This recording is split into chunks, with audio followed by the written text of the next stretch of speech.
சூப்பராக இருக்குது. Hi friends, மாங்காய் பச்சடி தான் நீங்கள் பார்த்துருப்பீங்க. இது இப்போ தான் மாம்பழ பச்சடி, பழுத்த மாம்பழம் தான் அது. இங்கே பார்த்தீங்கன்னா மாங்காய் வந்து வாங்கி வச்சுருந்தேன், ஆனால் சிலதெல்லாம் பழுக்கவே இல்லை. இங்கே பாருங்கள், கொஞ்சம் தான் அமுகுது. இது ஓரளவு பரவாயில்ல. இங்கே பாருங்கள், இது கொஞ்சம் பழமாயிடுச்சு. இது பார்த்தீங்கன்னா அவ்வளோ பழமாக இல்லை. ஸோ இதெல்லாம் வேஸ்ட் பண்ணக்கூடாதுன்னு சொல்லிட்டு சாம்பார் வச்சுட்டு ஒரு பச்சடி பண்ணிடலான்னு சொல்லிட்டு பண்ணியிருக்கேன். மாம்பழத்தை வந்து குட்டி குட்டியாக கட் பண்ணிட்டேன்.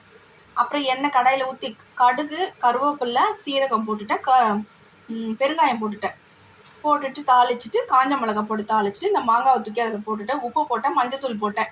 நல்லா வந்துட்டு கொஞ்சமாக தண்ணி ஊற்றி வேக வச்சிடணும். மாம்பழம் ஆல்ரெடி வெந்து தானே உங்களுக்கு. அதுக்கப்புறமா பார்த்தீங்கன்னா கொஞ்சம் தண்ணி ஊற்றிட்டு இருக வந்துட்டோன்னே அதில் வந்து வெல்லத்தை போட்டு இறக்கிட்டா இந்த பச்சடி வந்து ரெடி ஆகிடுச்சு. டேஸ்ட்டாக இருக்குங்க, சூப்பராக இருக்குது. மாங்காய் பச்சடியோட மாம்பழ பச்சடி செமையாக இருக்குது. ஒரு வாட்டி ட்ரை பண்ணி பாருங்கள், எப்படி இருக்குன்னு சொல்லி கமெண்ட் பண்ணுங்கள்.